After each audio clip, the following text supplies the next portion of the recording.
Understanding how you and others are wired is crucial when it comes to relationships.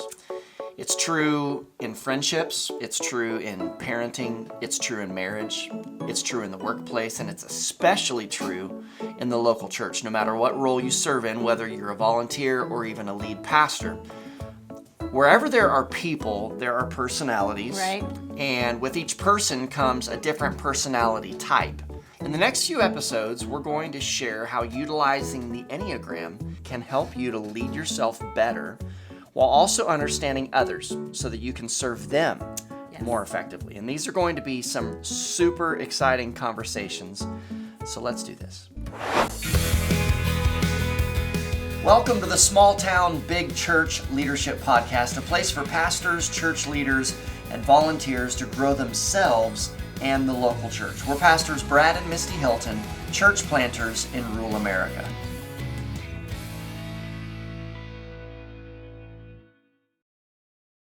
We've always loved personality tests and typing, from strength finders to the color code and many others over the years. Myers-Briggs is a popular one used by most corporations throughout the last, who knows how many years.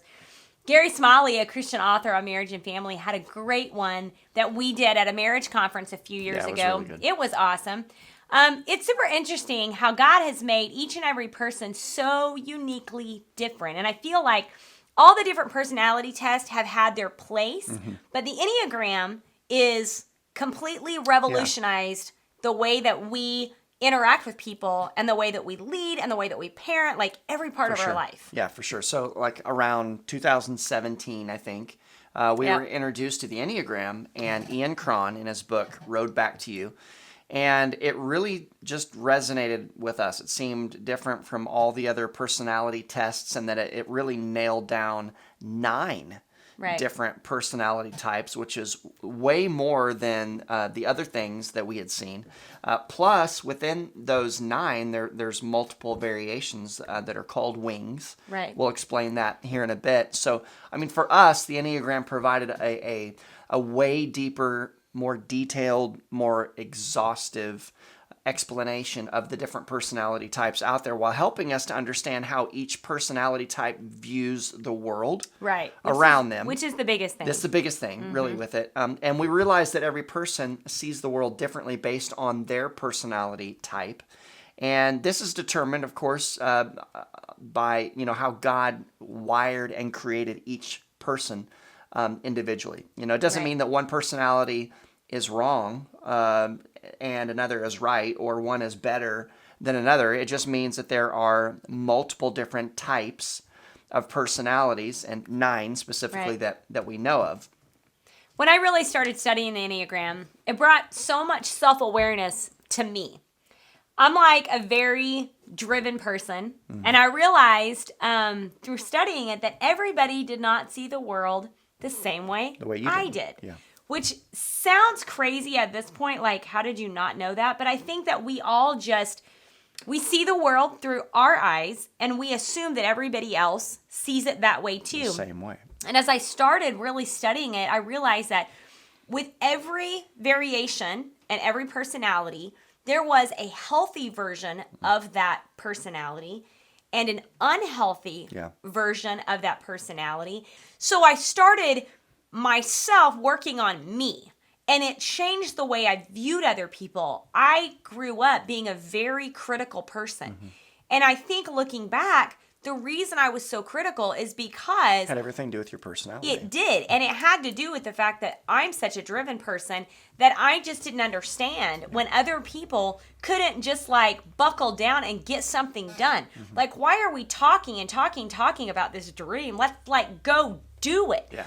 Well, I realize now, and especially as I study the Enneagram, that was all a part of my number and my personality and the way God wired me. Right. And yet everybody wasn't wired that way. Right. And the cool thing is, God did that intentionally. Everybody can't be the same and get us to where we all need to go, like our purpose and the plan that God has for us. The kingdom of God. Yes. Yeah. So it's been very, very eye-opening for me personally. Yeah, me as well. For me, I think the biggest part, though, was with the Enneagram, it helped me to learn how to be more discerning. Yeah. but this newfound discernment isn't a superpower inside of me by any means. In fact, I have little God-given discernment, and I'm not talking about the spiritual gift of discernment. Right. I'm talking about how to intuitively respond to people when they act a certain way. Right. Misty, however, is a mind-blowing freak of nature when it comes to discernment. She just has this uncanny knack, this ability to just get people. She reads them, and then wisdom kicks in, and she uses that to know how to handle conflict and find solutions with ease. And I don't have that ability, but the Enneagram has taught me how to be more discerning. It's a learned thing, which has helped me tremendously in my marriage, right, in parenting, understanding my kids, yeah, and of course as a leader. It's taught me to be much more patient. It truly has, and more understanding with people who I would typically want to choke. And it's helped me to work. Because you can see the way that they're seeing the world. Like Yeah. you all of a sudden get into their head. It gives me and a you're grace. Like, oh, for them, because I understand. That's how they because think. that's how you're perceiving things right now. That's why Exactly. you're saying what you're saying, Right. and acting the way you're acting. So I get you, and I'm gonna have grace. Yes. And it changes the way that you react and respond to other people. Right. It's helped me to work harder to serve others based on what I know about their personality and their perspective Yeah. and what's important to them. Yeah. It's helped me to be way more encouraging and understanding across the board. And, we'll talk more about this, but it's really helped us both as pastors in a really big Tremendously. way in determining who's best for certain positions when it comes to appointing new leaders Yeah. within the church, and especially with hiring new staff members. That has played a really big role in determining, okay, well, since they're this number, they probably won't work good with this team. Right. And so it's really caused us to just kind of pause and reevaluate and pray and say, okay, Lord, is this the right fit? Yeah. Okay, so for the remainder of this episode, we're going to just highlight each of these numbers very briefly. And then over the next couple episodes, we're going to go a little bit deeper into this. Yes. And it's going to get really interesting. So let's Yeah. start with number 1. Again, there's 9 types. And so the 1 is what we call the perfectionist, or what we like to call the improver. Yep. It's a person who is ethical, dedicated, and reliable. They're motivated by a desire to live the right way. And of course, that would be what's right in their own eyes.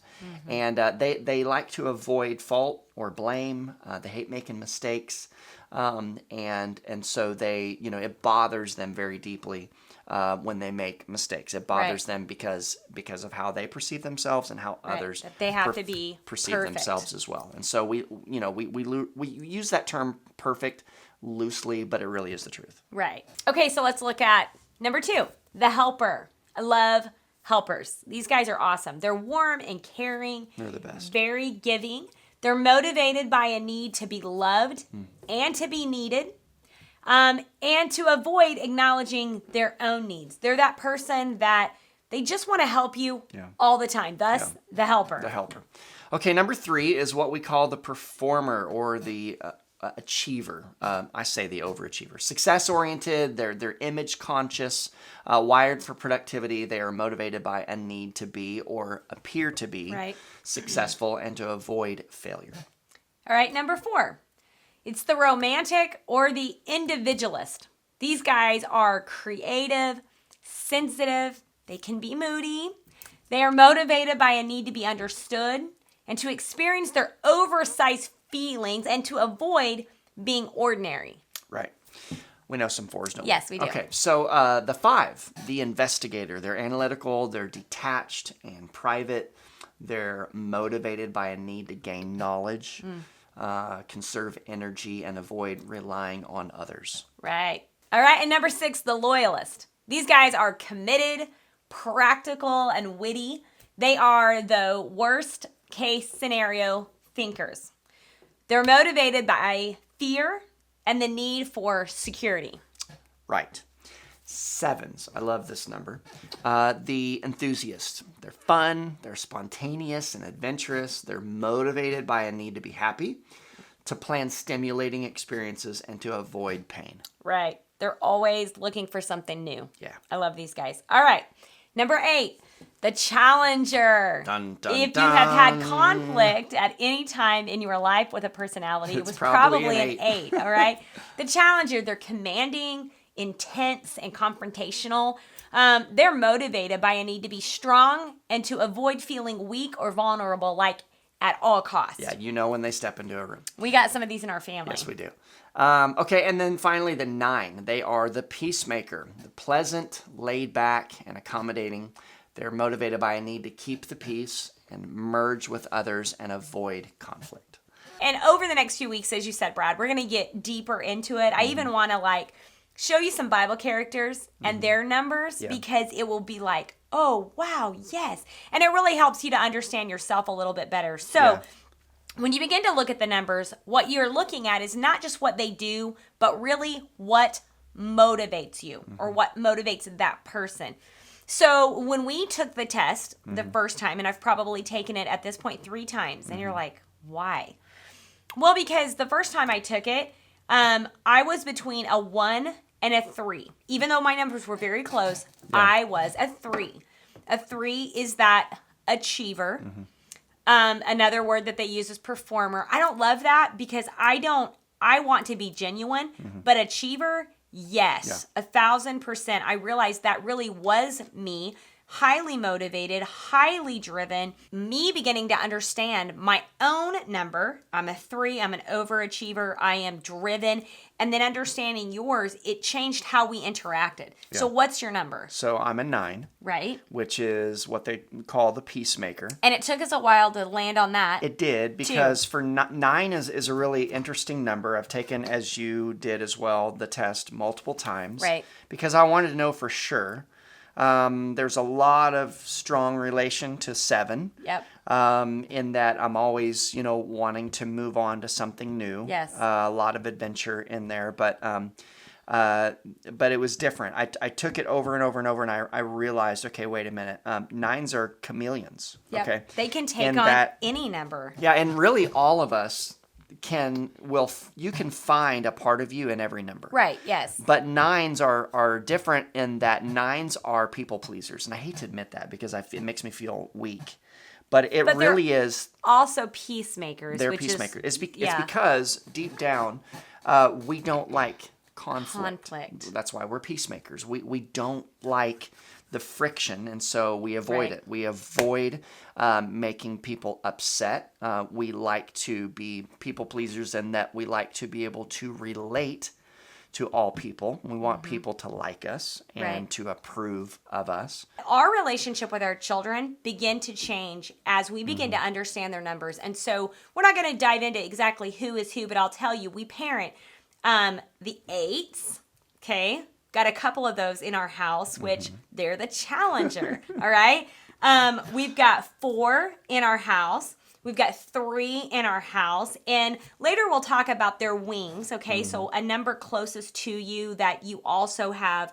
That's either the number before your number or the number after. My prayer became, God, you gave them this personality. For a reason. To be leveraged and used for your glory, for your kingdom. And it's a good thing. Our kids are leaders and entrepreneurs. Yeah. And those personalities, mom and dad, we had to learn to shape them and to try to help them become the healthiest version of themselves as they grow and they mature. God's version. And I will say, ours are all young adults at this point, and we're still working towards being healthy in their personalities. Yeah. But they have had their eyes opened even as we've talked through the Enneagram around the dinner table many times. So interesting, too. It's great family conversation. It is. Yeah. Because it helps them understand one another and why they're sibling.